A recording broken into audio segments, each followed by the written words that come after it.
Hello everyone, my name is Sandra Jabra, and this is my response video to Stacey Frank, who is arguing the opposing side of my original argument. So instead, Stacey is arguing in favor for the US to continue supporting Saudi Arabia in the form of military aid for the Yemen crisis right now.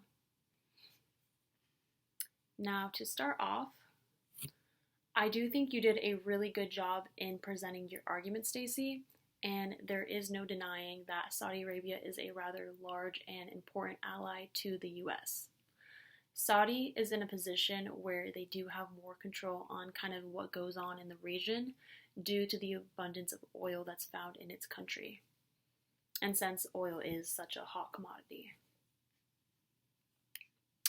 Secondly, you do bring up a good point on the presence of extremist groups within the Middle East. However, these extremist groups have existed in the Middle East for decades now, unfortunately, so this isn't a new issue. Now, instead of adding to the violence, which is exactly what providing Saudi with military aid would do, I do believe that there are other options to be considered before going down this route, or in this case specifically, to continue going down this violent route. So, these extremist groups clearly don't care about who's getting hurt in the process, and as we understand, are to be ruthless. So why give them that platform, especially since this has been ongoing in Yemen for 6 years now, and it seems as if no progress has been made. It's almost as if it's kind of like an endless cycle of constant violence within the country that's coming from both sides. Now, moving on, as I mentioned in my original video, Iran only got involved with the crisis in Yemen with supplying the Houthis with supplies and military aid only after Saudi turned to the US first to do so.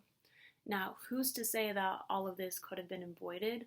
Probably not, but in terms of Saudi actually blaming Iran for the whole thing, that could have potentially been avoided. But again, that might be wishful thinking.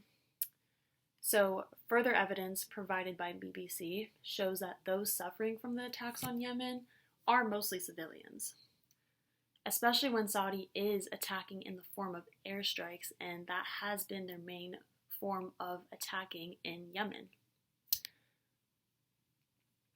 Now, within the US as well, there has been disapproval on how we are handling the situation and disagreement to continue to send aid. Back on September 12, 2018, Secretary of State Mike Pompeo assured Congress that the U.S. was minimizing civilian casualties. However, every assessment of war contradicts this statement. There hasn't been progress made, and all that's happened in the process is the fact that Yemen, one of the poorest countries in the world, is left in a disaster.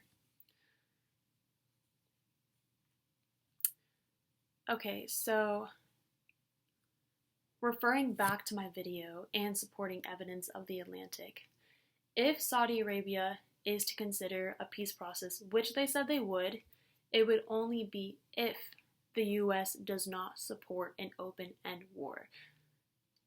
And I guess my question for you is, should we at least try to see if this could work, or at least kind of get to a place where this could potentially happen? The US is such a powerful player and has control over pretty much who gets the final say.